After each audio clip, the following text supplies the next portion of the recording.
Bom dia a todos, pessoal. Obrigada pela presença, então, no ciclo de palestras sobre a Covid-19 e seus cenários.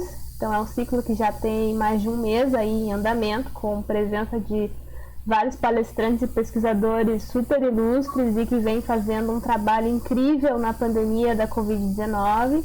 E hoje, não podia faltar a presença da grande Leda Gitarre. A Leda, então, ela é professora do Departamento de Política Científica e Tecnológica do Instituto de Geociências da Unicamp.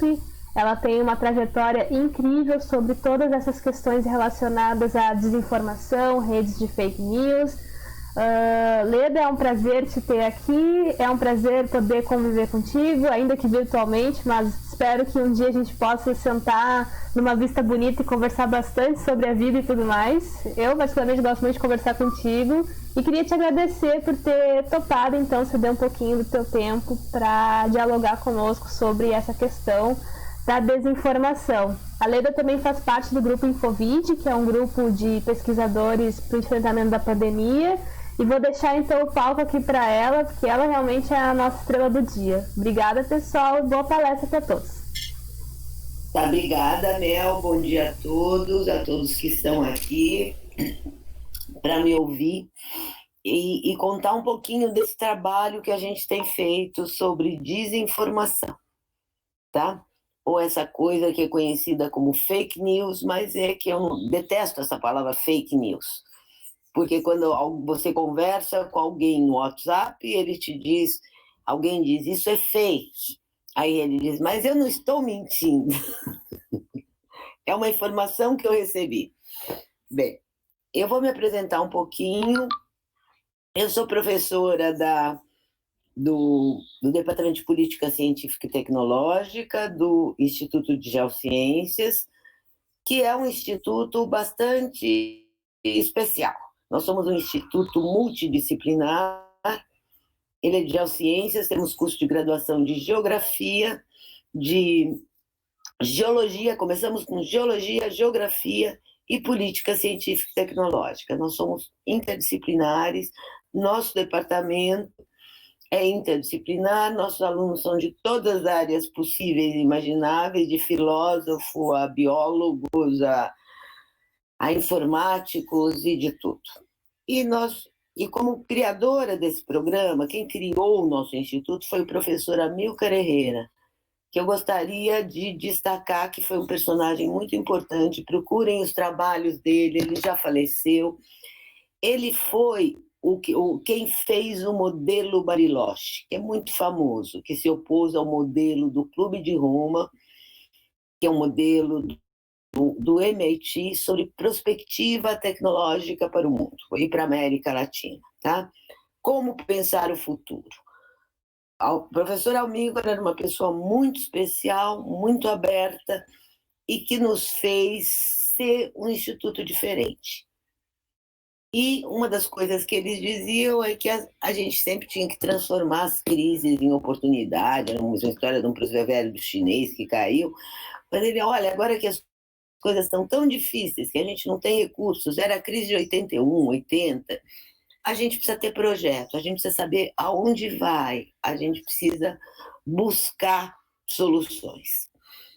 Bem, isso feito, nosso programa tem alunos de todos os tipos e fiz a nossa propaganda do programa da Unicamp. A Unicamp é uma universidade também muito especial, que permite experiências as mais variadas, mas a grande diferença do nosso programa é a gente ser multidisciplinar há 30 anos. Já fizemos 30 anos de 88, há 2 anos atrás. Não é uma coisa fácil, é uma coisa que a gente vai fazendo ao longo do tempo. Tá? E agora, por que desinformação? Se vocês pegarem meu lápis, que deve estar pendurado por aí, vocês vão ver que eu trabalhei com uma grande quantidade de temas. Tá?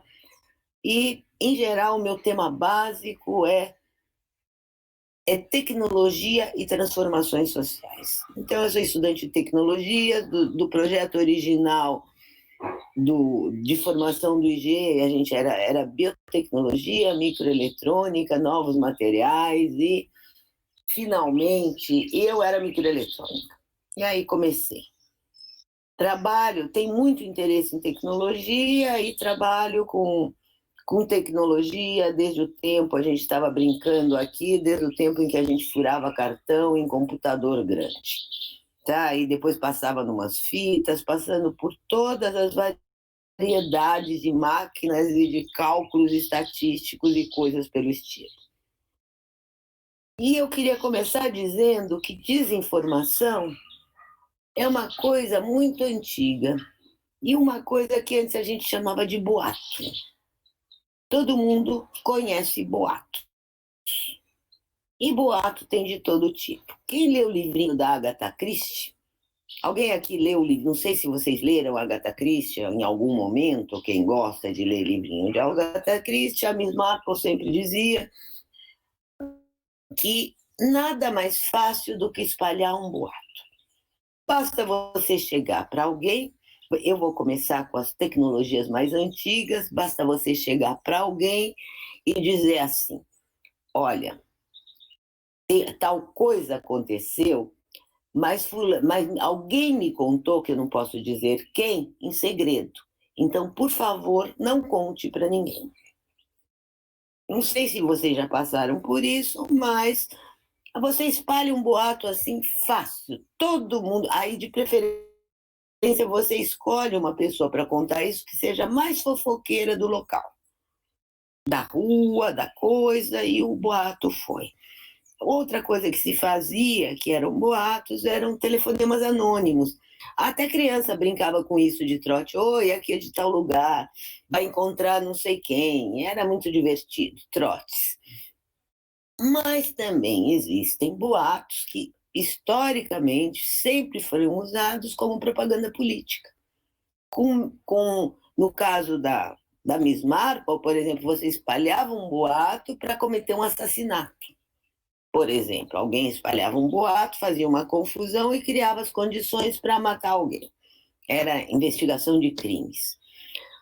No caso da propaganda política, você vai espalhar boatos usando os mais distintos meios. Já se usou rádio, já se usou televisão, ou alguém disse que disse pela boca, e você cria um ambiente de combate político. Vou dar um exemplo meio clássico do anticomunismo. Na campanha para a eleição de 70 no Chile, de 1970 no Chile, que eu estava lá, o Allende ganhou a eleição, Salvador Allende ganhou a eleição, eu trabalhava num organismo internacional que trabalhava com reforma agrária, sabe? Com implantação de reforma agrária. Nós fomos fazer uma viagem para o sul do Chile, lá para o sul, lá no Neuquén, lá para a Banda de Valdívia, nos Andes, num lugar perdido. E lá não tinha hotel, não tinha nada, e eu fiquei na casa de uma camponesa, de uma família camponesa, era uma casa de um cômodo só, e essa camponesa era de uma família socialista, de uma família de várias gerações de socialistas, porque eram partidos muito antigos. E ela fez a seguinte observação: olha só, companheira, o que fazem com a nossa cabeça? Você, veja só, antes da eleição, eu tive um sonho muito estranho. O companheiro Allende ganhava a eleição no meu sonho, e eu ficava tão contente, que eu levava um bebezinho para ele comer, porque naquele tempo se dizia que comunista comia criancinha. Tá? Uma outra historinha da mesma época, que também dessa época que eu trabalhava fazendo trabalho de campo, a gente fazia levantamentos, pesquisas sobre as condições locais. Nós chegamos numa cidadezinha do Chile, uma cidadezinha não, era num fundo mesmo, numa fazenda, estavam lá os colonos. Normalmente durante o dia você encontra os homens estão na roça e algumas mulheres, tem os velhos e as crianças é que ficam nas casas. E chegamos lá, não tinha velho e criança, não tinha nem velho nem criança lá. E aí, quando eles viram que a gente era conhecido, que a gente estava com um rapaz que era do dirigente sindical da região, eles apareceram para nos contar. Eu falei, mas cadê as crianças e cadê os velhos? Eles explicaram que as crianças e os velhos eles estavam escondidos. Por quê? Porque os latifundiários tinham contado para eles que, com esse governo, eles iam pegar todas as crianças e mandar para Cuba. Iam pegar todos os velhos e mandar para a Inglaterra para eles serem mortos na Inglaterra. Ou seja, por que eu estou contando isso para vocês? Nessa época eu tinha 20 anos, gente. Mas é coisa, eu falo, meu Deus do céu. Outra coisa que eles faziam como propaganda era assim, eles chegavam, fim de uma pesquisa, passavam na porta da sua casa e diziam assim, isso antes da eleição. Isso aqui é uma pesquisa, sei lá do quê, de uma coisa oficial. Aí, quantas pessoas moram nessa casa? Aí dizia, moram tantas pessoas, como se fosse um censo do IBGE. Aí eles comentavam o seguinte, tantas pessoas, dá para botar mais 2 famílias na sua casa. E eu vou deixar esses exemplos aqui para vocês como exemplos, tá? Como exemplos de coisas que aconteceram na década de 70. Na minha infância, na década de... eu era bem pequenininha, sei lá, era o começo dos 60, tá? Eu lembro que eu adorava o Jânio Quadros, porque ele tinha uma vassourinha bonitinha, prateada, tá? E com aquela vassourinha, a musiquinha era assim, varre, varre, vassourinha, varre a corrupção. Que lindo! Eu amava a vassourinha, que ia varrer toda a corrupção, ia resolver todos os problemas do Brasil. Bem, vamos dar um pulo, vamos sair de lá, vamos sair do Chile, vamos voltar para o Brasil e vamos chegar no Covid. Se vocês estudarem história, vocês vão verificar que na história das pandemias e da epidemia tem um vídeo excelente do áudio do Átila com o Sidney Chalub falando de epidemias no Rio de Janeiro no começo do século, tá? E campanhas anti-vacinas, vocês podem espiar esse vídeo, porque ele é ótimo, ele mostra também os boatos e como as pessoas se comportaram durante uma pandemia. Existe uma enorme bibliografia e pesquisa ótima, inclusive sobre isso, sobre a gripe espanhola no mundo inteiro e sobre o Brasil, tá? E sobre outras pandemias. Mas vamos voltar para o Brasil.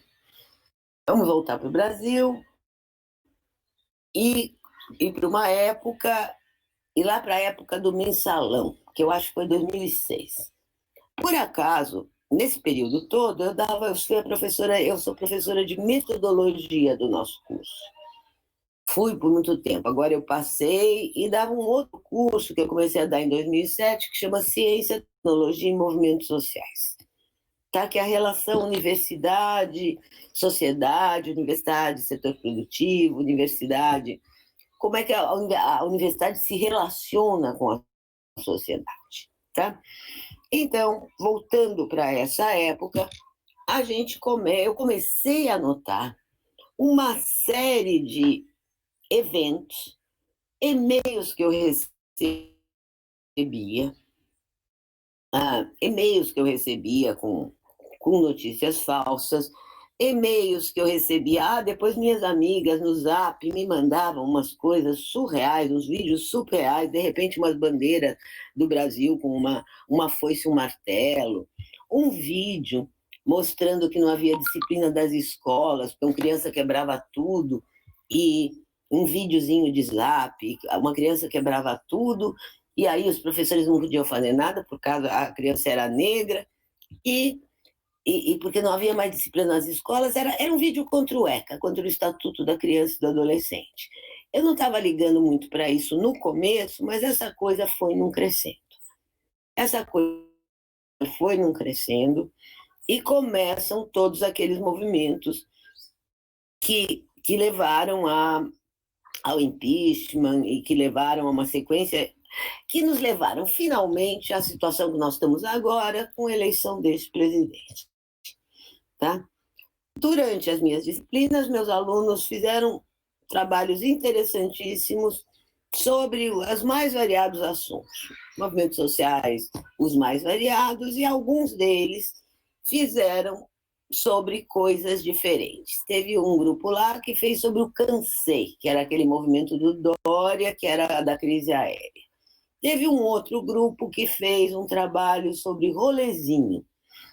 Teve um outro grupo que fez um trabalho sobre TFP. Por quê?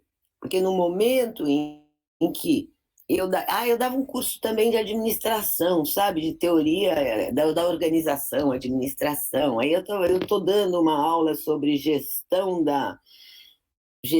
sei lá, era um artigo do Portes, como uma empresa faz gestão ambiental de forma sustentável, um negócio bem para empresa, assim. Bom, e aí, de repente, já começam meus alunos a perguntar sobre a vir com coisas de negacionismo de mudança climática. Bem, aí eu comecei a entrar na bibliografia de negacionismo sobre mudança climática, explicar com epistemologia que várias ciências não conversam, elas têm metodologias diferentes, enfim, coisas desse tipo. E até nós chegarmos ao Covid, tá? Durante o período depois eu comecei a notar ataques enormes a escolas e universidades. Eu estava dando aula, acho que lá por 2010, antes de 2010, antes da eleição, numa dessas eleições, e uma aluna minha de mestrado, que estava no curso, o que ela aconteceu? Ela teve que parar um monte de mães na porta da creche, tá? De uma creche da prefeitura de Campinas, onde estava o filhinho dela, porque por causa de sei lá que zap, tá? De um zap que era dessas coisas de que os professores manipulavam os órgãos sexuais das crianças, a história da mamadeira de piroca, as mães queriam lixar as professoras. Se não é minha aluna ali na porta, acalmando todo mundo, dizendo que zap não queria dizer, não era verdade, que não era dali e tal, estava lá um horror na porta da escola.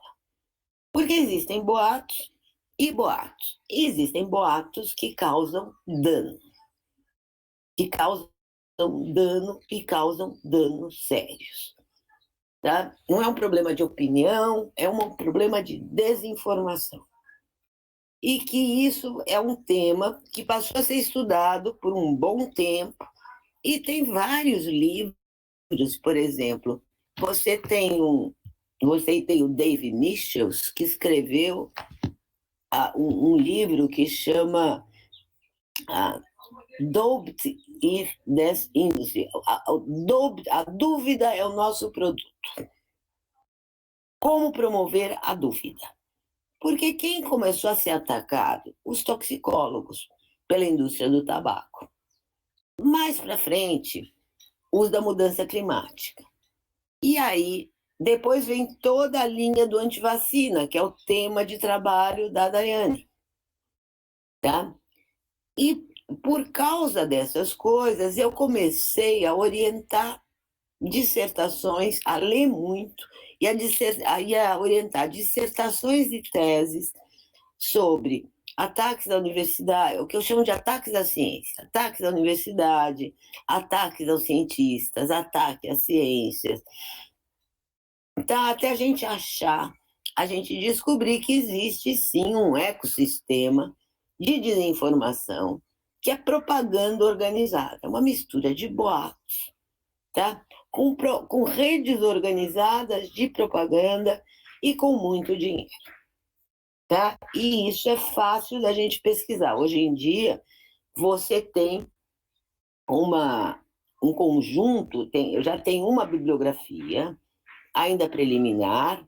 Eu botei para vocês aqui 2 links, tá? Que é um relatório que é de 2017, feito para o Conselho Europeu sobre a desordem na informação, como funciona essa desordem na informação. Depois você tem livros bem mais antigos, eu vou mostrar um, por exemplo, depois eu dou a referência. Esse aqui dá para ver? Peraí. Esse aqui é o Dark Money, da Jane Meyer, que que vai pensar em como ela acompanha os irmãos Koch, que é uma dessas redes Atlas, e mostra em toda a sua história, e um pouco a pergunta dela, como é que nós chegamos a eleger o Trump? Tá. Um outro que é bastante interessante é o da Nancy MacLean, que é esse aqui, Democracia em... Dá para ver? Democracia em Chance. Ou seja, como as ideias e como essas instituições, esses think tanks, financiaram cientistas e uma série de cientistas e transformaram as ideias desses cientistas em propaganda usando firmas de PR, de public relations, de propaganda mesmo. Tá? Depois eu vou deixar esse do Capitalismo da Vigilância, depois eu passo uma lista de livros para vocês, eu passei apenas as coisas mais básicas, tá? Para a gente entender esse ecossistema de desinformação, no caso da Covid, está todo mundo em ação. As redes do Bannon, da extrema-direita, eu recomendo assistir, para quem não assistiu, assistam Snowden, assistam The Hack, a privacidade hackeada, tem tudo no Netflix. Tá? São filmes que ajudam a entender esse tipo de problema. Fora os clássicos de 1984, o Fahrenheit 451, Admirável Mundo Novo, Conto da Aia, enfim, está cheio de séries e de livros que a gente pode ler para entender esses fenômenos. E um que eu não posso esquecer chama O Engenheiro do Caos, sobre como é que monta as redes de ultradireita, como é que eles usam, como é que eles manipulam, tá? Esse tipo de informação.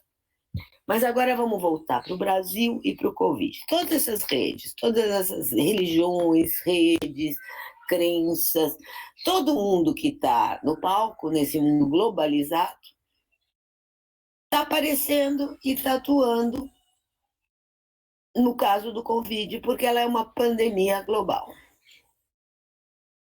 E aqui no Brasil nós somos um dos experimentos mais extremos.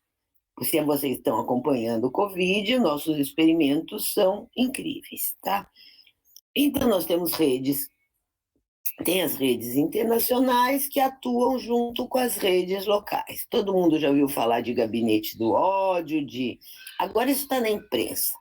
Fake news não estava muito na imprensa, tá? Eles apareciam, diziam que era falso ou que não era, mas é muito mais complexo do que isso.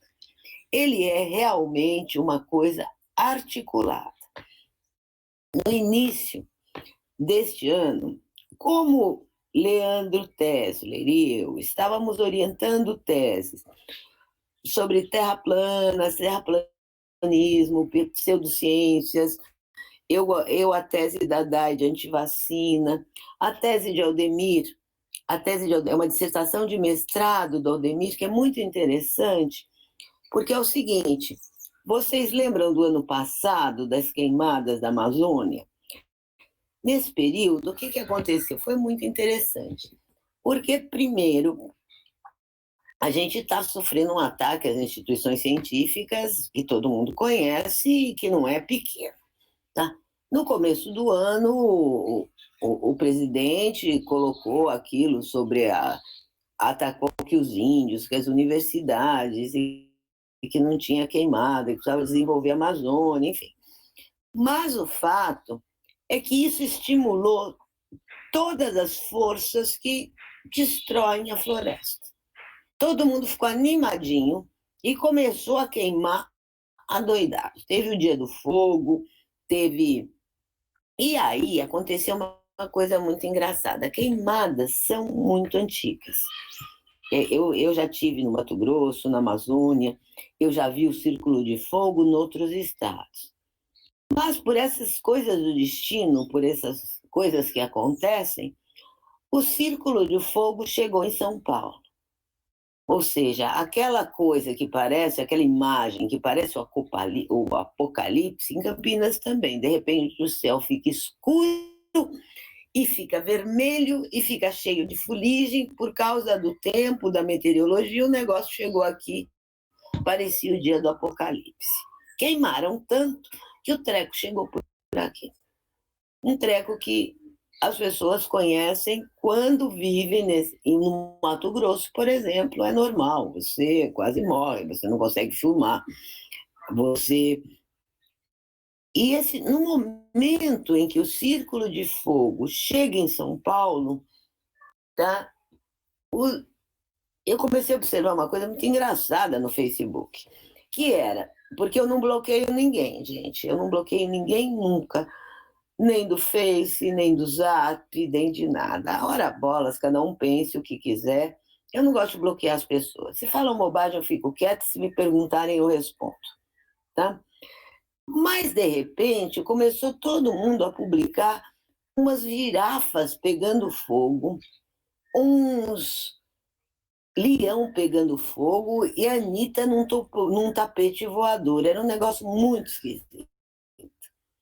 E nós achamos a fonte depois desses vídeos. Tem uma série de canais de YouTube que mostram da onde saiu essa ideia. E é uma ideia velha, era assim, é uma família que tem filhos, e aí os filhos, claro, que são inocentes úteis, que não sabem nada, que não arrumam nem a cama, que não tiram o lixo, e são inocentes úteis porque eles vão lá para a universidade, onde eles vão ser corrompidos lá pelos professores, seja porque a gente nas universidades tem plantações de drogas, ou seja, porque todos os professores são comunistas, desde o jardim da infância até passando pelas escolas públicas e nas universidades. Não é uma coisa nova, mas é uma coisa que vem num grau e com uma agressividade enorme. Alunos nossos começaram a ter problemas porque as famílias não acreditam nele. E agora, com a Covid, não acreditam nele sobre o Covid, colocam a própria vida em risco. Ou seja, essas coisas que podiam até ser meio folclóricas num outro momento, agora viraram risco de vida para as pessoas. Tá? Se a gente abrir aquele link, tá, aquele link dá para você abrir para mim esse não da conspiração, aquele da Claire.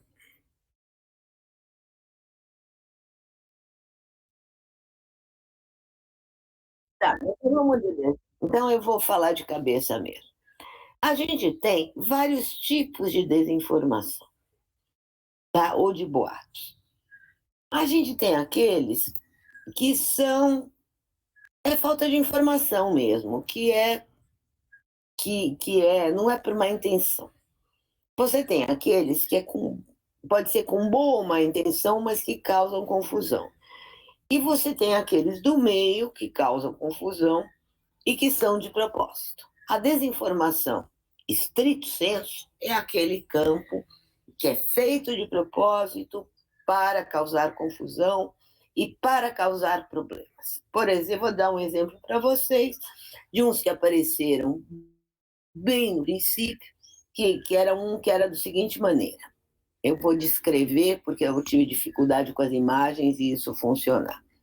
Aparece uma foto de hidroxicloroquina, tá, dos remédios, aqueles assim, aqueles bem com o rótulo brasileiro do genérico, tá?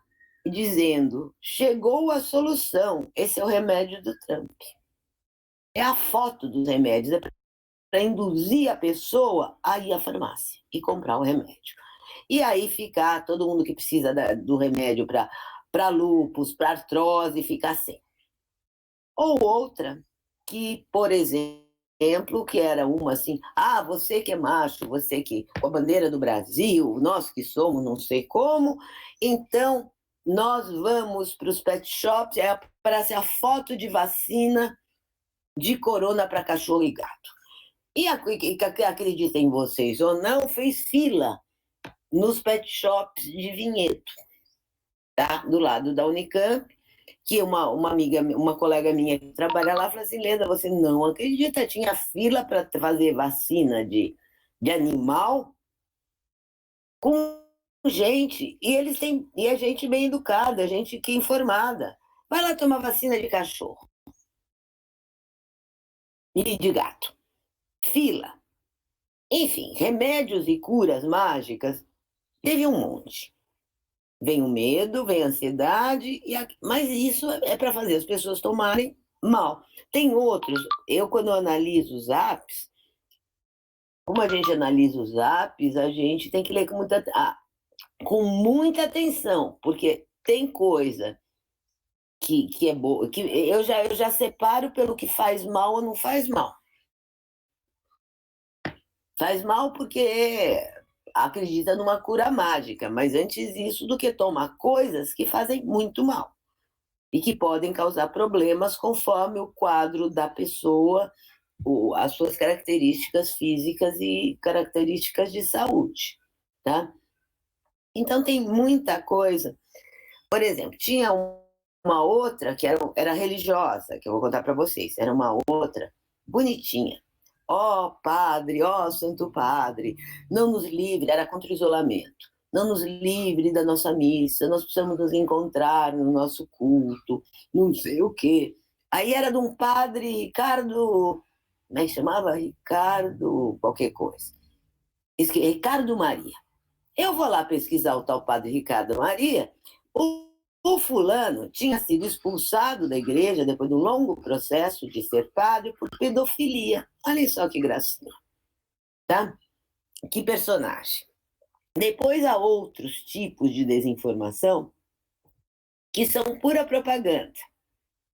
Todo mundo já ouviu algum daqueles vídeos de assalto. Oh, estou sendo assaltado. Aqueles vídeos. Oh, chegou um carro na tua porta, é uns assaltantes, não sei o que, isso é uma voz desesperada, né? Você vai ver direitinho uns cartazes de cuidado com phishing. Você vai ver lá, é empresa de segurança vendendo treco, vendendo câmera, vendendo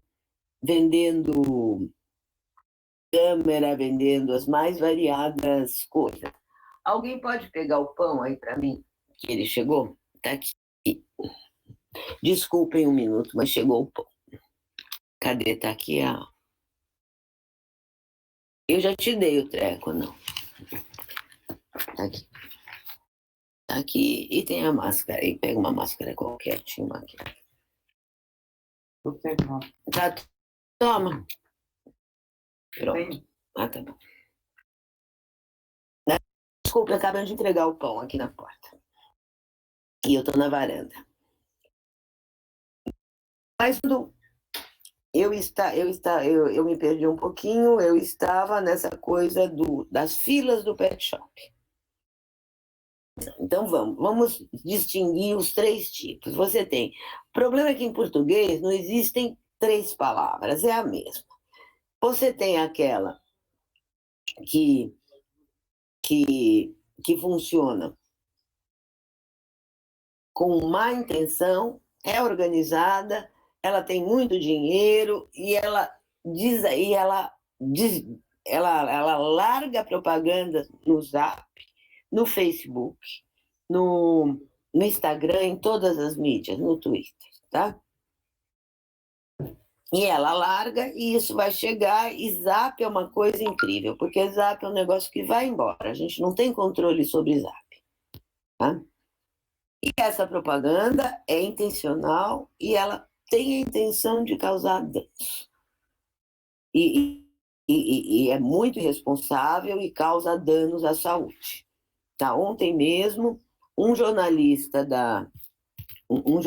que trabalha com a gente, que é internacional, me faz uma pergunta de por que numa certa cidade do Pará, os índices de óbitos e de tudo numa cidade tão pequena estavam gigantes. Aí eu falei, eu não sei, mas eu tenho uma sobrinha lá. Eu liguei para minha sobrinha, que tinha feito um trabalho lá, e ela me explica o seguinte. Ah, por quê? Porque lá todo mundo vive como se nada, como se tudo estivesse normal. Cheio de propagandas do governo, todos apoiando o governo, ninguém toma cuidado. E se alguém quiser ir lá, eu ainda estava. Ela foi trabalhar para a Vale, fazer uma consultoria, ela é especialista numa coisa, ela disse que teve que tomar um cuidado danado, porque os testes que eram feitos eram pequenos, os testes eram simples, tá? Ela teve que tomar um cuidado danado, fez testes, voltou, ela mora em São Paulo, mas ela é paraense. E só que nessa cidade é uma cidade dessas que tem muito mais gente de outros estados do que de lá mesmo, né? E aí, mas o fato é que ela voltou para São Paulo, ficou 3 semanas, tomando o máximo de cuidados, fazendo testes, mas chegando em São Paulo, ela fez um outro teste que ela não confiou muito nos testes que estavam sendo feitos por lá. Ela voltou com Covid, por sorte, assintomática. Mas é uma cidade onde nada, logo, óbitos aumentam. Eu estou chutando, mas é mais ou menos assim que acontece, tá?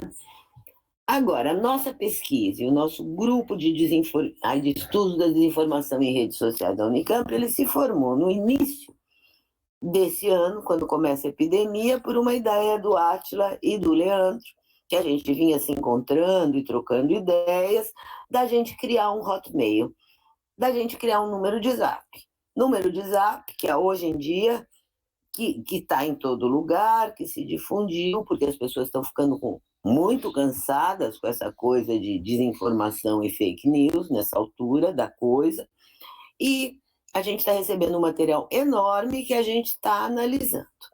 Parte desse material que a gente analisa, a gente entrega para sites, por exemplo, tem o site da Ivana Festini, da UFPE, que é um programa de comunicação, que faz um programa excelente, que chama Coronavírus em Xeque, é um podcast, eu recomendo a vocês esse trabalho da universidade, que vai mostrando e tratando de transformar, explicando as fake news, mas tratando de informar a população para tomar os cuidados adequados.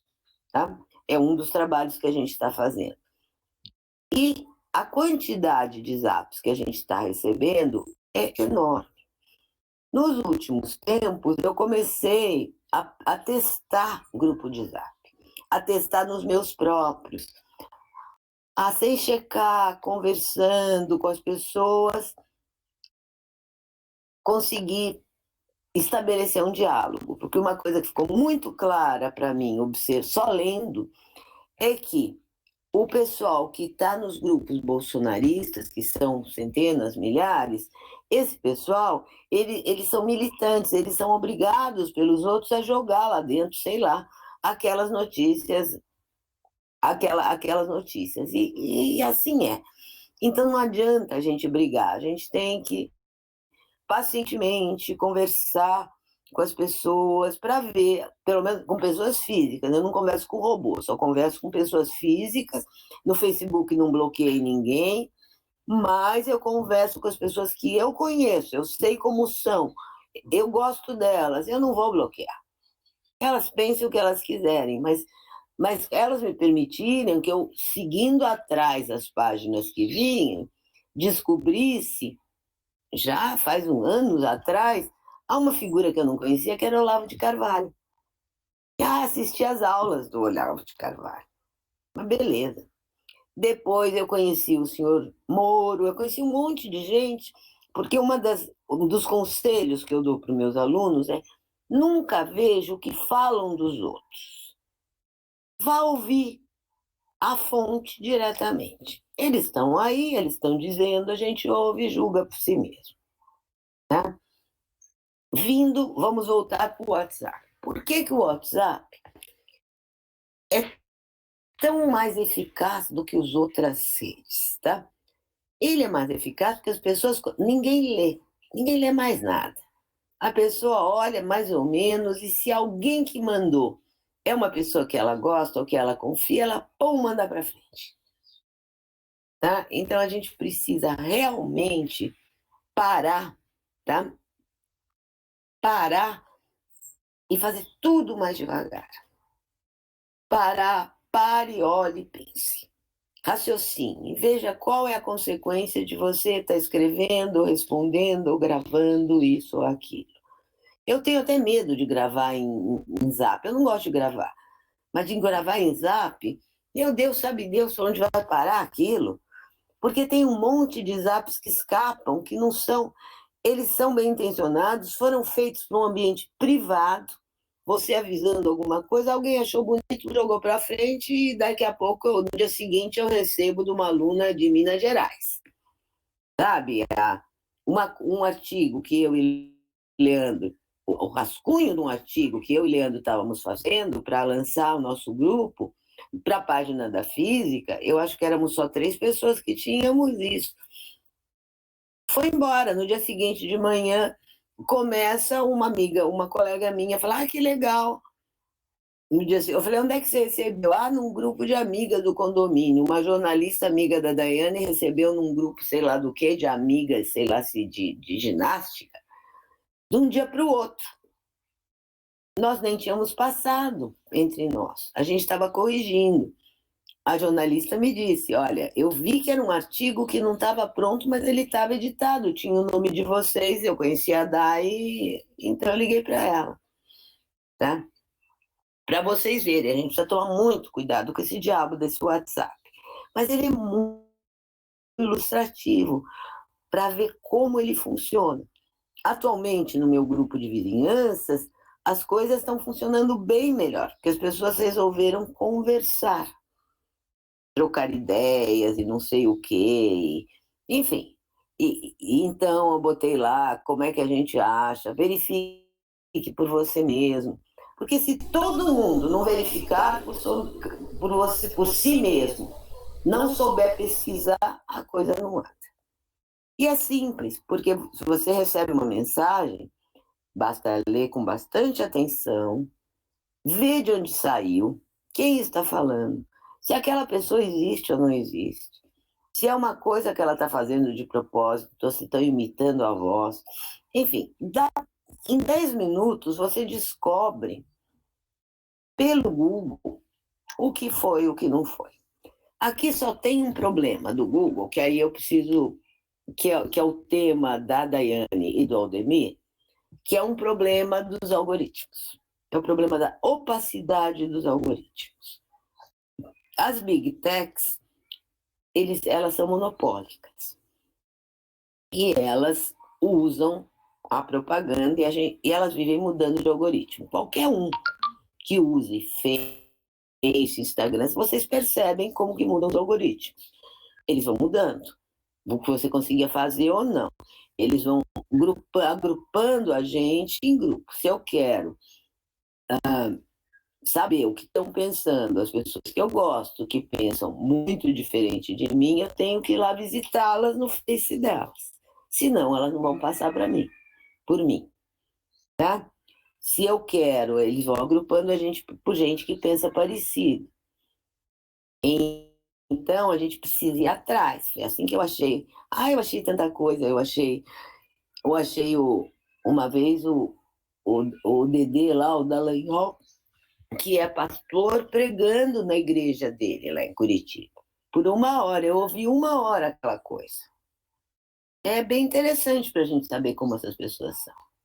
Um juiz que chamou todos os pais de escola para um estádio no Espírito Santo, não lembro agora. Eu tinha esse vídeo, agora eles saíram do ar, eles sumiram do que eu tinha guardado. Eu tinha só o link.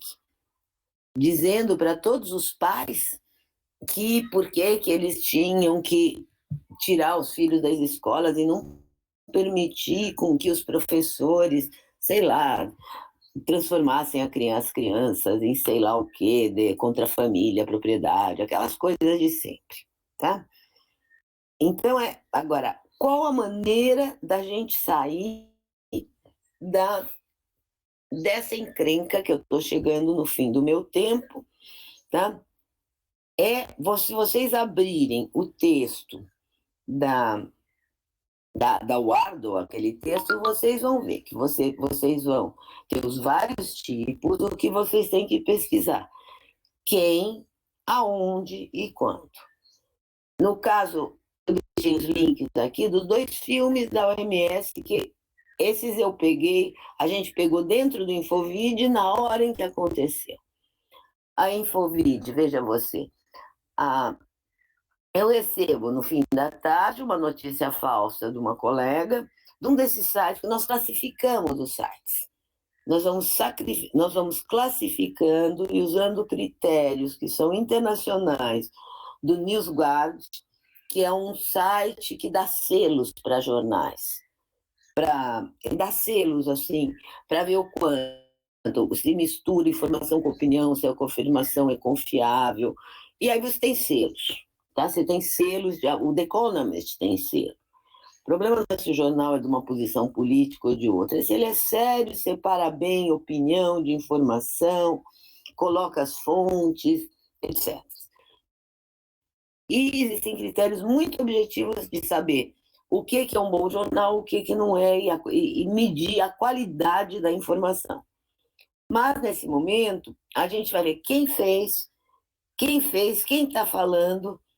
Se você bota no YouTube alguém que está falando no YouTube, você sabe de que canal saiu, você sabe quem é aquele personagem, se aquela voz é mesmo, quando é áudio do médico que diz que é ou não é, muitas vezes é, e a que interesses ele está atendendo, e dá para verificar essas notícias. Da OMS é incrível, porque ele é assim. Eu recebo uma notícia falsa de um site super manjado brasileiro, desses da rede, que eu chamo da rede Bozo, tá? Que um colega manda para mim. Isso era umas 7 da noite. Aí eu mandei para o Infovid, para o grupo do Infovid, assim, meio para brincar. Mas meio para dizer, olha só o que estão fazendo hoje. Eu passei o dia inteiro fazendo outras coisas, não sabia das notícias. E aí alguém me responde, mas isso é verdade. Eu falei, verdade como? A OMS declarou esse negócio, ou é coisa dos assintomáticos? Eu falei, tá aqui o link para vocês verem. Eu falei, não é possível. Aí uma jornalista da Federal de Pernambuco, que trabalha com a gente, ela buscou na mesma hora e disse, está aqui, está na Bloomberg News. Na Bloomberg News, Bloomberg Market, na Bloomberg, tá aí os links. Na Bloomberg Market tem um filme, a gente não vai passar aqui porque fica muito ruim, nós testamos ontem, é um vídeo de 3 minutos que corta um pedaço de uma resposta de uma pergunta, tá? Aí eu falei, mas dá para achar o vídeo inteiro? O vídeo foi de manhã, 3 horas depois, sai esse da Bloomberg. A Bloomberg, imediatamente, 3 horas depois, sai esse da Bloomberg. Aí sai um monte nesses jornais brasileiros fakes. E aí a manchete da Bloomberg, que diz que a OMS disse isso, que declara, ela sai da Bloomberg, de um pedaço de uma fala dos assintomáticos. E eu recebo já pelo Zap de uma colega às 7 da noite, ou seja, em pouquíssimas horas estava na UOL, em todas as mídias, CNN, olha só as que eu já vi. Por isso que eu estou falando que é um ecossistema da desinformação. Teve um outro episódio que a Mel tem, ela pode passar para vocês, que é assim, aparece uma notícia sobre um remédio que eu esqueço o nome, tá?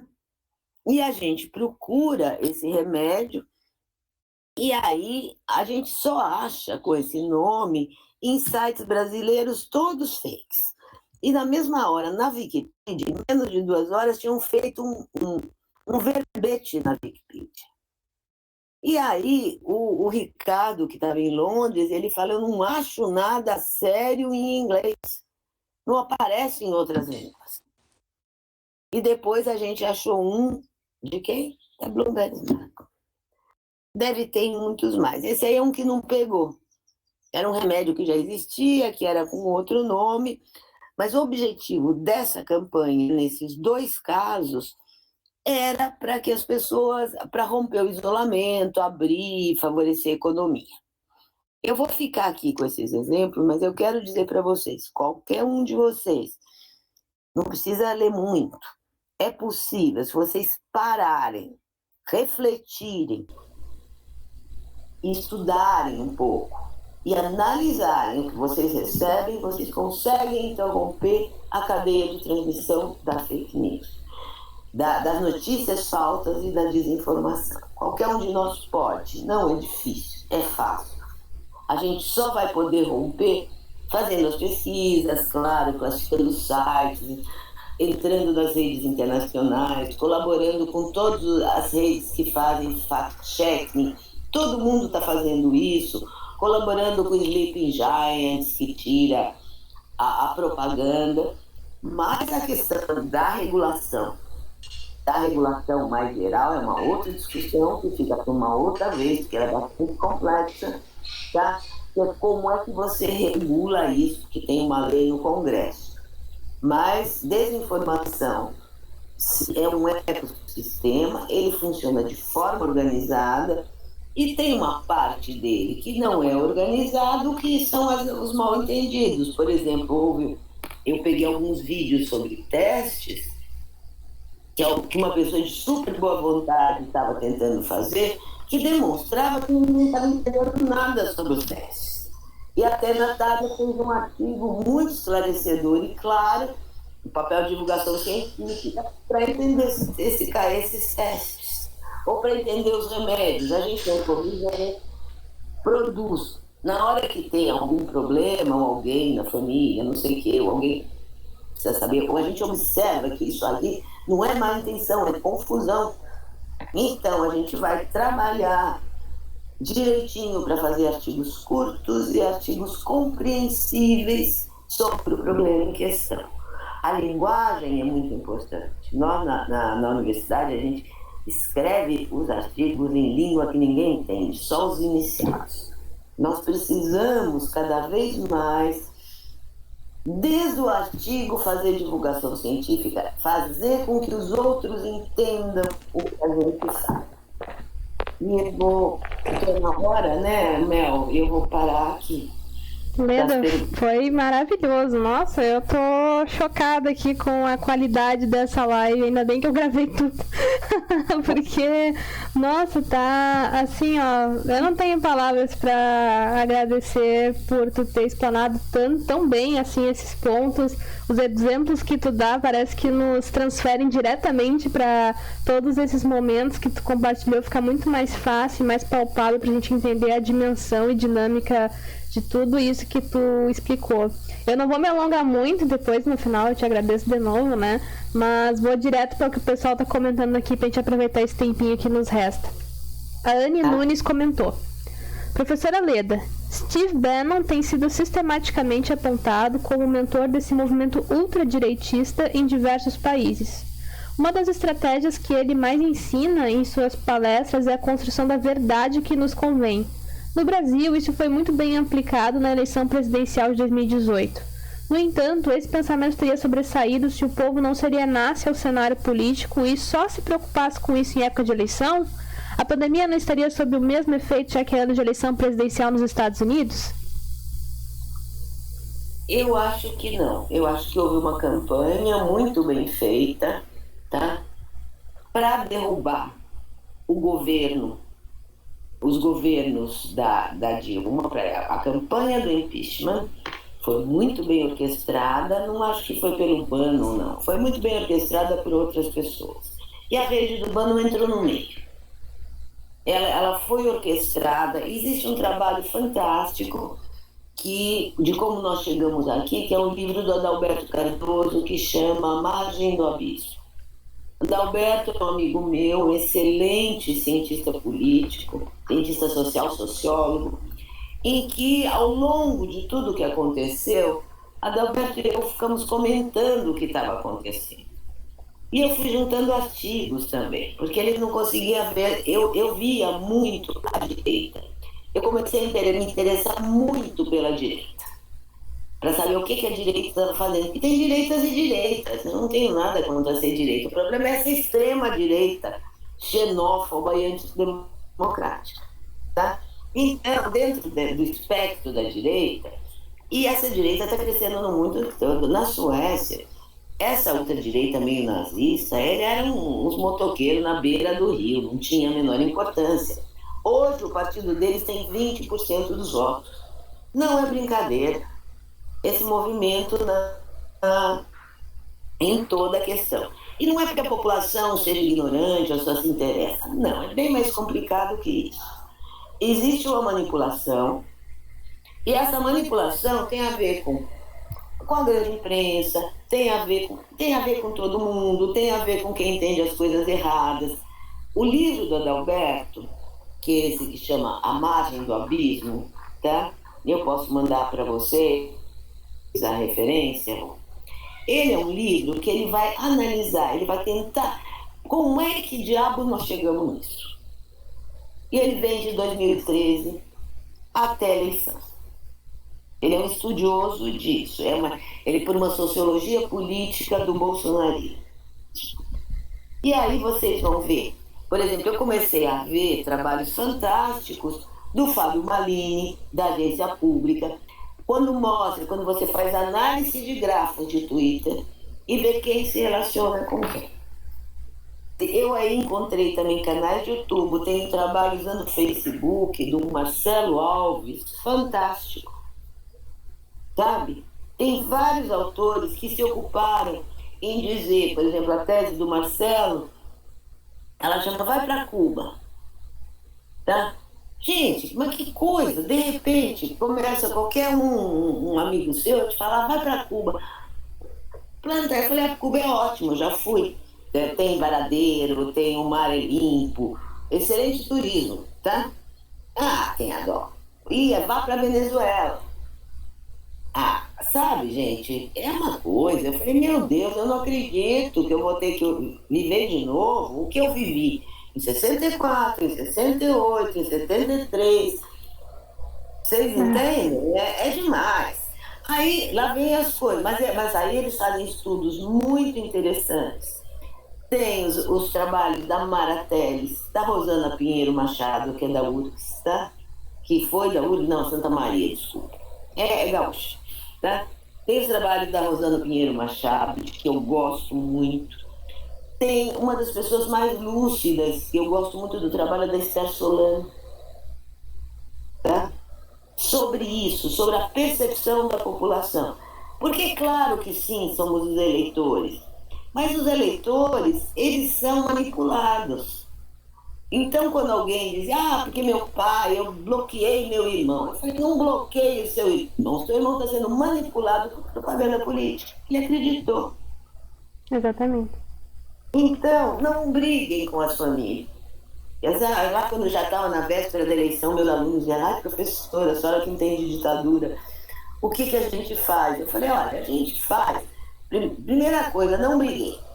Não discutam com as pessoas que vocês gostam. A gente precisa manter os afetos. Porque é um absurdo essas redes fazerem a gente brigar. E brigar com quem a gente gosta.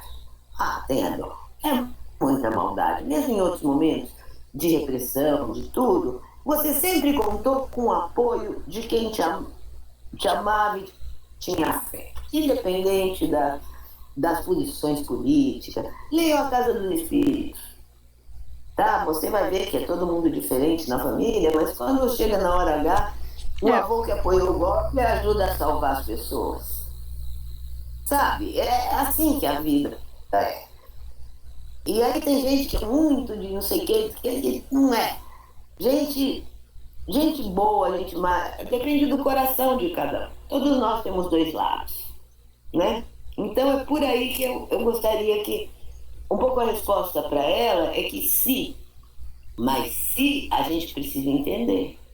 A gente precisa entender os outros, a gente precisa entender, conversar, não para fazer. Porque às vezes os alunos chegavam para mim, tinha lá uma greve, qualquer coisa. E aí fala, ai, professora, tem lá uma assembleia, eles vão decidir se vão fazer greve, nós vamos para a assembleia, o que a senhora acha? Eu falei, quem tem que achar são vocês, não eu. Vocês vão lá, ouçam, pensam e tirem suas próprias conclusões. Eu não vou dizer para vocês o que eu vou pensar, o que vocês têm que fazer. Ah, porque a senhora tem experiência, já foi de movimento estudantil. Eu falei, sim. Depois a gente pode discutir em sala de aula, nos temas, mas não quero influenciar a opinião de cada um. E outra coisa, na minha sala de aula é muito legal, porque, por exemplo, eu já discuti cotas, a gente discutiu cotas, nossa, eu tinha aqueles mais radicais, mas eu tinha os militares dentro da sala, alunos militares que diziam, ah, a gente está discutindo racismo, homossexualidade, imagina. E aí eu lembro de um aluno, mas que ele dizia, olha, porque ele inclusive era negro, era militar, mas homossexual também, mas na polícia acho que não seria tão bom. Mas eu falei, aqui nós nos ouvimos de coração aberto e com a cabeça aberta. Para isso serve a universidade, para a gente refletir junto. Refletindo junto, a gente descobre soluções boas. Claro. Trabalhando com as comunidades, com nossos alunos indígenas, agora no Infovid, que são nosso pessoal do Infovid, nossos alunos, junto com as professoras indígenas dos parques, sabe? Fazendo cartilhas juntas, porque senão essas cartilhas não prestam. É um processo dialógico. É por aí. Claro. Não sei se eu respondi para ela.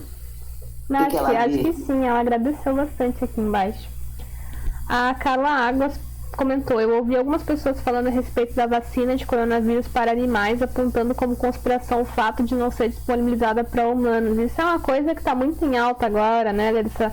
Até a própria polarização da vacina, né, do pessoal. Saiu um estudo esses tempos, né, mostrando se as pessoas preferiam tinham preferência entre a de Oxford ou a chinesa, e tu vê a desaprovação do pessoal da chinesa. Gente, tipo, não importa de onde ela vem, entendeu? Importa ela vir. É muito absurdo isso, né? A China pega um anticomunismo ancestral, pega o anti-orientalismo, pega a coisa que muitos desses mitos que você manipula, eles são muito antigos. O medo da China, o medo da Rússia. Por exemplo, na Suécia, era como eles passaram milhares de anos uns invadindo os outros, sabe? Então os russos estão chegando, não eram União Soviética, eram os russos estão chegando, os suecos estão chegando, porque eles ficavam guerreando lá 1000 anos, entendeu? Claro. Aqui o comunismo é muito forte. E aí, esse medo da China, são coisas. Essas campanhas mobilizam sentimentos que existem e que não foram inventados de agora. Ou o medo de assalto, o medo de transformar nas cidades nessas fortalezas, né? E cerca elétrica. Eu tenho a neura ao contrário, minha gente. Eu detesto cerca. Eu sempre morro de medo de não poder sair, nunca de que alguém entre. É outra visão. Mas não é visão, eu tenho toda de trancamento. Eu sou claustrofóbica, entendeu? Então, uma vez eu convenci meu vizinho, que botou a cerca, ele falou, ele era engenheiro elétrico. Eu sei que a cerca não adianta nada, mas minha mulher tem... Acho que travou o áudio, Leda.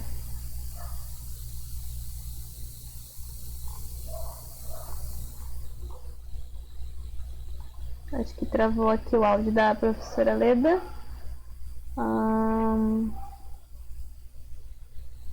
Vamos dar um tempinho para ver se ela consegue se reconectar.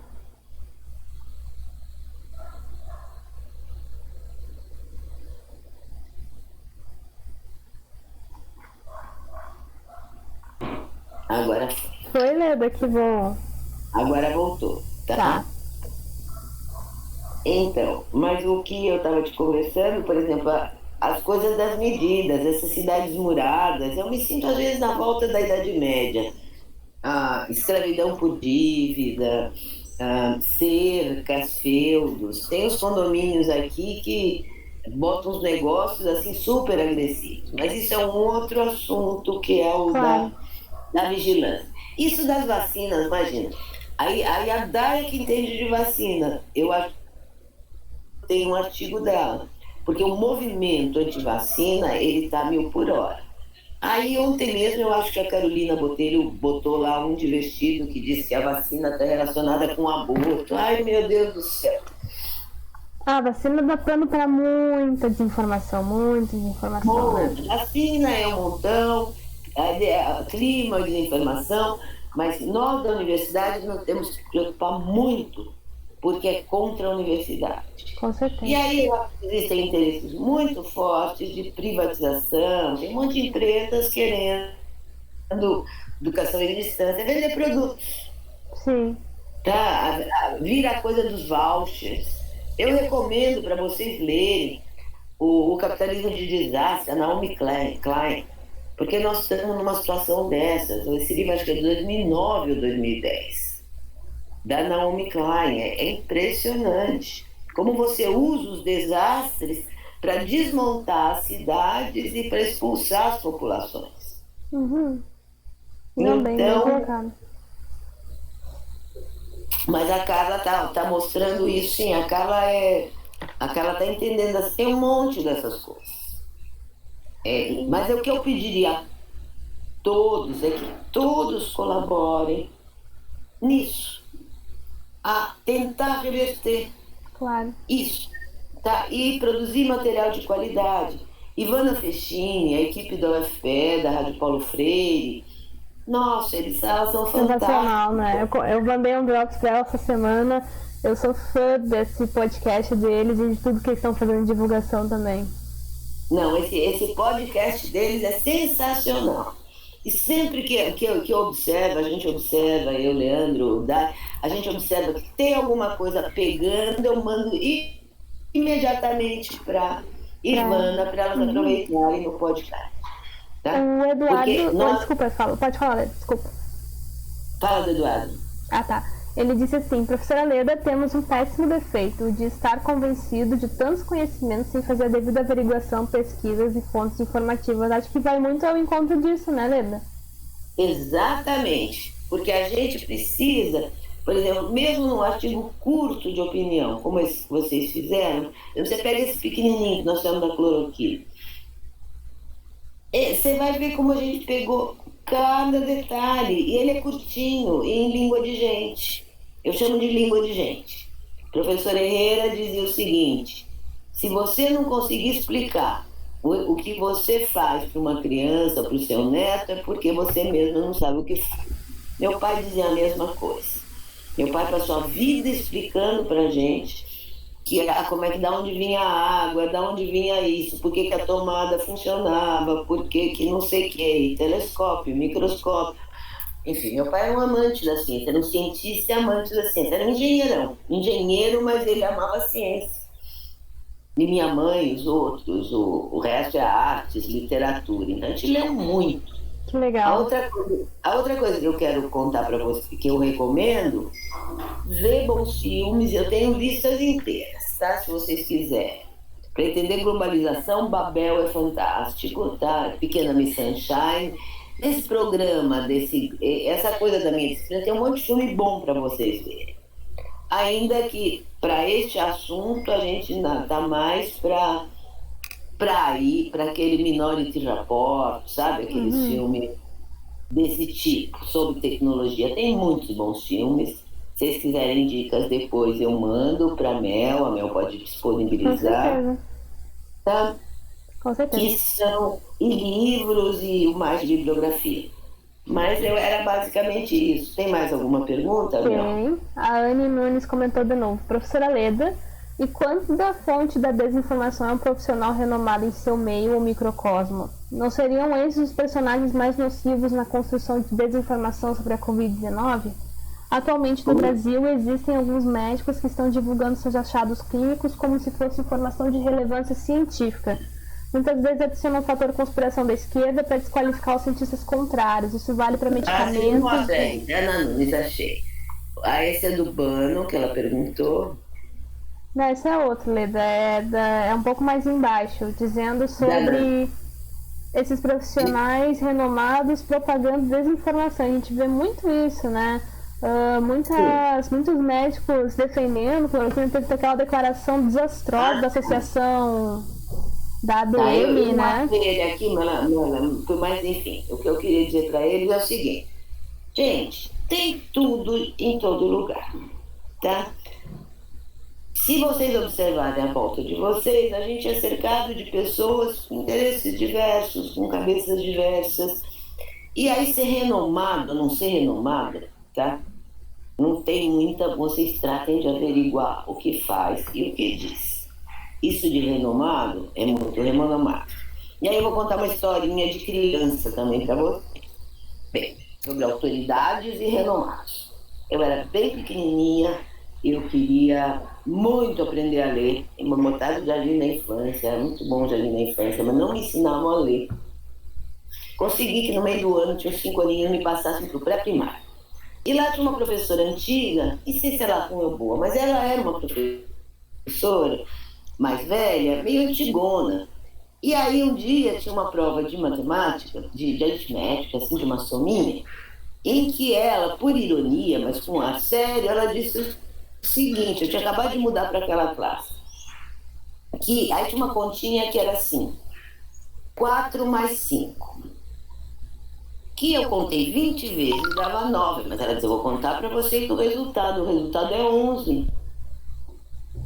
Eu acreditei e botei 11, porque entre meu julgamento de menininha de 5 anos e o julgamento da autoridade, que era a professora, eu acreditei nela e estava errado. Ela não fez, ela fez uma ironia. Criança pequena às vezes não entende ironia. Claro. Tá? Acontece que é a mesma coisa. Ser renomado não quer dizer nada. Tá cheio de idiota renomado. Não, Nobel passando vergonha, o que a gente mais viu na pandemia é isso, né? Não só Nobel passando vergonha. Por exemplo, se vocês quiserem saber de onde vem os ataques às instituições públicas, às universidades, tá? As universidades, as instituições públicas são 2 prêmios Nobel de Economia, o Milton Friedman. Tá? O primeiro teste do ideia do Milton Friedman são no Chile. E sobre universidade, esse daqui que chama o Buchanan. O cara que fez a teoria do public choice, ganhou, eu acho que em 86, o prêmio Nobel de Economia. Pois aí ele escreveu um livro em 1970, esse é um livro de história da educação, que chama, quando ele estava dando inverno, lá no meio das modificações, que chama Academia, Anarquia e não sei mais o quê. A tese da balbúrdia está nesse livro. Uhum. Um livro de 1970 e que os irmãos Koch depois usaram para fazer propaganda. Como é que eu estava lendo esse livro por outras razões, porque eu estava estudando as ideias da direita nos Estados Unidos. Belo dia, meu dentista, que é um amor de pessoa, mas bolsonarista, ele publica um vídeo traduzido de um político conservador canadense, lá de extrema-direita do Canadá, que tinha uma legendinha em português, era curtinho, mas eu falei, eu acabei de ler isso no livro. Sim. Sobre o livro de 1970, não é fantástico? Tá louco. Tá louco, né? Não. Então, eu tinha lido lá e eu vejo a propaganda, dizia ipsis literis, o que diz esse autor. E esse livro dele é dirigido to taxpayers, aqueles que pagam taxas. Nós, na universidade, somos todos irresponsáveis, e porque ninguém paga a universidade, e porque ninguém recebe, ninguém assume responsabilidade, a universidade vira uma balbúrdia, porque ninguém disciplina os estudantes, e nós estamos em 68, em 70, 68, ele está na UCLA, imagina, o auge do movimento estudantil, do movimento hippie, sabe? Ele está indignado, porque na verdade ele é um sulista. Ele é um sulista, porque você tem, na política educacional, é daqueles que se opuseram brutalmente aos direitos civis dos negros, dos movimentos pelos direitos civis do negro na década de 50. Isso tem a ver com a história dos Estados Unidos e tem a ver com outro documentário que chama A 13ª Emenda, tem no Netflix, Claro. tá? Que é como quando... Olha, nós, os Estados Unidos, somos muito parecidos, viu? Por causa dessa coisa da escravidão, da legislação da escravidão. Muito do que acontece aqui e lá é parecido. Por isso que as propagandas de lá pegam aqui. Verdade. Tá? É uma coisa muito...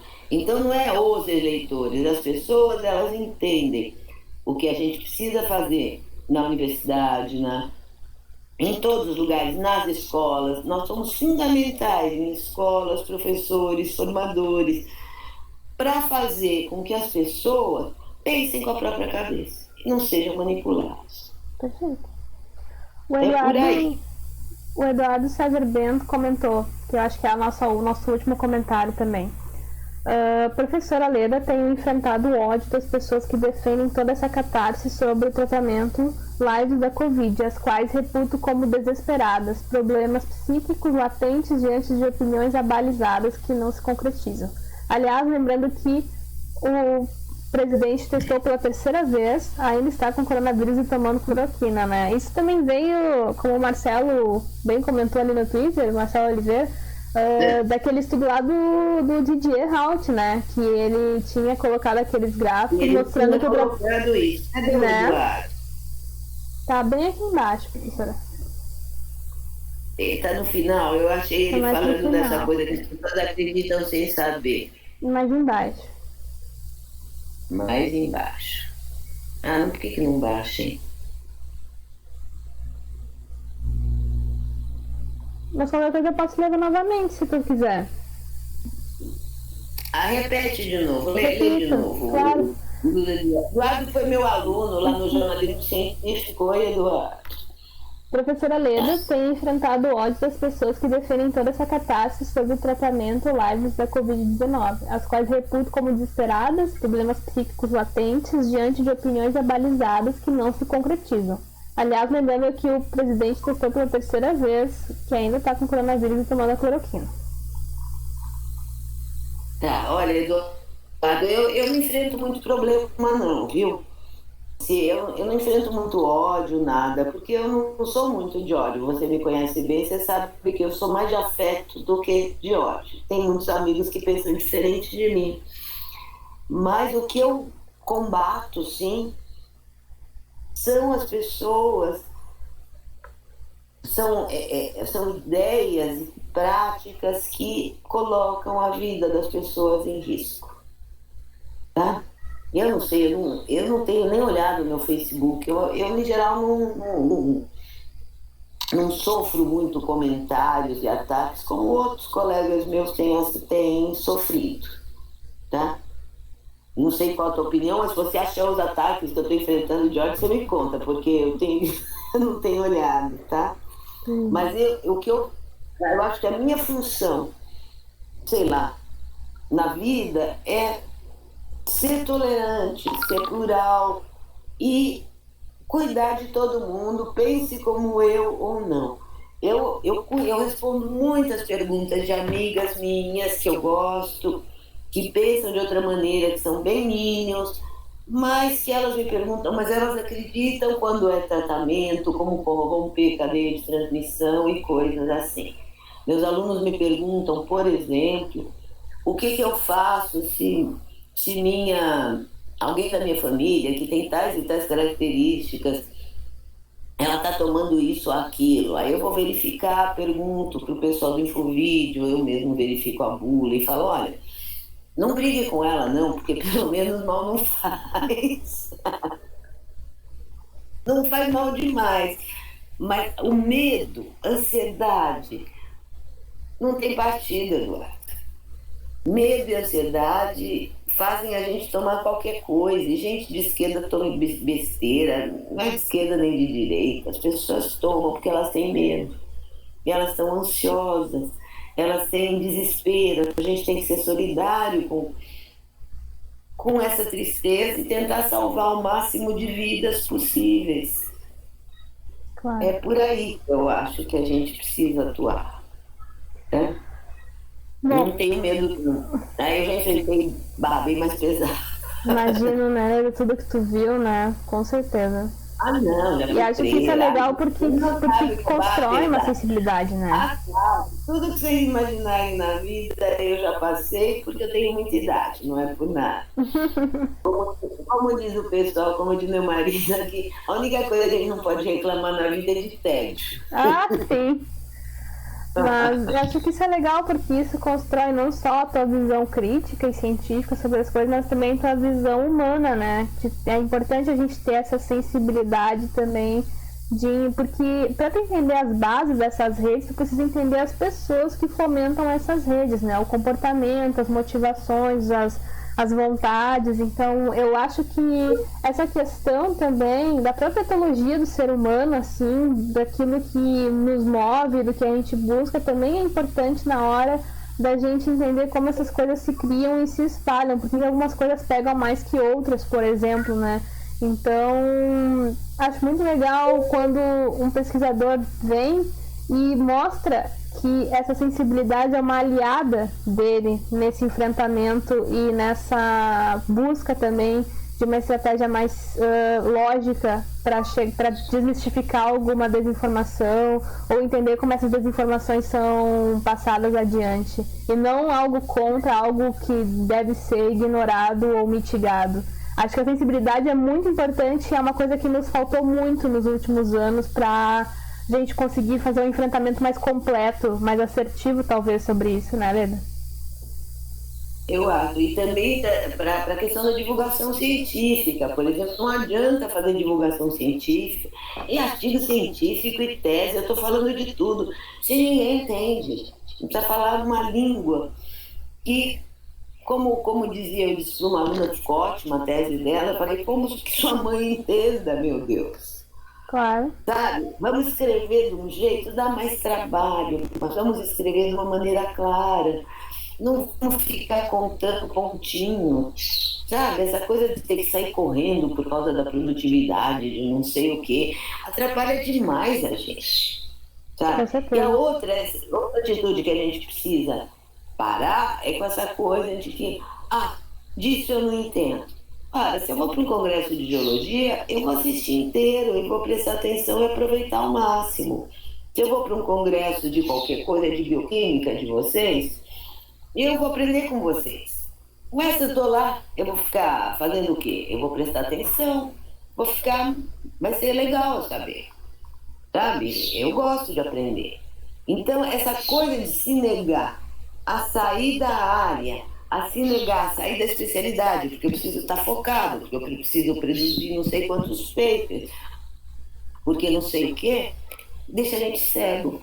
Claro. Sabe, a tem uma coisa do livro do Monte que era que no Renascimento você tinha pouca informação, o Leonardo da Vinci, os grandes cientistas, você tinha pouca informação, mas muita reflexão. E que agora a gente tem um mar de informações, e quando ele escreveu em 80 tinha muito menos, e baixa a capacidade de reflexão. Então a gente precisa observar e usar o método científico na nossa vida. O pessoal brinca, mas eu uso, por exemplo, eu não uso nada sem experimentar. Eu não dou um conselho para como limpar, higienizar, se eu não experimentei antes. Para ver se não dá um desastre. Fica todo mundo aqui queimando roupa com cândida, fazendo um monte de bobagem. Tá? Testem primeiro. Remédios, conhecimentos nutricionais, chás, qualquer coisa. Mas experimente. Tá? Testem as coisas, raciocinem. O importante da metodologia científica, tem N maneiras de fazer experimento, é juntar micro e macro. A primeira vez que eu precisei comprar um carro, quando eu cheguei no Brasil, não tinha aqueles negócios prontos. Eu peguei um monte de recorte de jornal, assim, de carro, e montei um esquema dos carros que eu queria, dos preços, das variáveis, e fiz aquele treco que hoje sai em qualquer jornal, mas eu fiz na unha. Sabe, recortando assim. Assim, eu escolhi o carro, e que características e qual era o melhor carro, que eu comprei minha brasiliazinha branca. Tá? Mas assim, eu fiz uma pesquisa, qualquer coisa que eu vou comprar, computador, qualquer coisa que eu faço uma pequena pesquisa. Afinal, a gente não é pesquisador para nada. para servir, né? Claro. Uma vez eu e a professora Elizabeth Silva, que é da Open University, que é uma professora de lá, que é uma amiga minha brasileira, de perder o diabo da mala dela. E estava tudo na mala. Nós levamos umas 3 horas para conseguir falar com gente e conseguir a mala de volta, mas como disse a Beth. E ela chegou antes da Beth viajar para uma outra cidade, na minha casa, onde estava a Beth. Aí diz a Beth, puxa vida, para a gente recuperar uma mala, precisa de 2 pesquisadoras sênior especializadas em processo de trabalho e organização. Ai, que sarro. Mas é um sarro. Mas nós conseguimos a mala no final, nós conseguimos chegar no telefone do cara, que era terceirizada da terceirizada da terceirizada, tá? E aí nós chegamos no carro que estava com a mala dentro do entregador. Mas claro que a ideia, o único jeito de atenderem a gente foi porque a gente ligou para um telefone que comprava passagem no aeroporto. Ela ainda tinha a voz que te atendia. Legal. Se eu ligasse para Pedro de mala, estava sempre ocupado. A gente fala, não, agora quando você vai querer comprar alguma coisa, aí você acha um ser humano, né? Aliás, eu vivo tendo problemas pesquisando para achar um ser humano que me atenda em qualquer coisa. Tá? São os dias de hoje, né, Leda? Os dias de hoje é assim. Mas eu entendo dos computadores. Disque 1, disque 2, disque 3. Aí eu vou até descobrir onde diabos. E é engraçado que quando você se interessa por compras, quero aumentar meu plano, quero qualquer coisa que eles vão ganhar mais, aí você chega no ser humano que dá certo. Dá sim. Se você não queira isso. Enfim. Bom, eu acho que nós não temos mais perguntas aqui do nosso público. Tem muitos agradecimentos e elogios para a tua palestra e todos eles estão muito bem respaldados, porque foi de fato fantástico e maravilhoso. Acho que foi uma palestra com uma visão muito científica, mas também muito humana sobre o que nós estamos passando hoje. E eu queria te agradecer muito, Leda, porque sei que tem muita coisa acontecendo hoje em dia, o tempo é muito escasso, ainda que a gente esteja em casa trabalhando e tudo, mas só de tu ter cedido um pouquinho dele para compartilhar um pouco da tua história e sobre essa questão da desinformação e seu ecossistema, acho que já valeu muito dia para muita gente. Então, queria te agradecer de novo pela pessoa muito incrível que tu é, por ser esse exemplo para mim e para muitas outras pessoas, com certeza, que estão te conhecendo agora ou que já te conhecem há muito tempo. E, novamente, te parabenizar por toda essa trajetória. Muito obrigada mesmo. Obrigada, Mel. Um abraço para vocês. E obrigada por me ouvir aí. Contem comigo, todo mundo. Depois, com certeza. Eu já falei com o pessoal do IG que eu ainda não fiz lá com ele, mas a gente faz assim que der. Claro. Com certeza. Então, certo, pessoal, muito obrigada pela participação. Então, semana que vem nós temos mais palestras, de acordo com o nosso cronograma, vai ser divulgado no Twitter ou nas redes sociais da Rede Análise Covid, assim como esse vídeo. Esse vídeo hoje vai estar salvo no YouTube da Rede Análise Covid. Então, bom dia e boa tarde a todos e nos vemos na próxima palestra.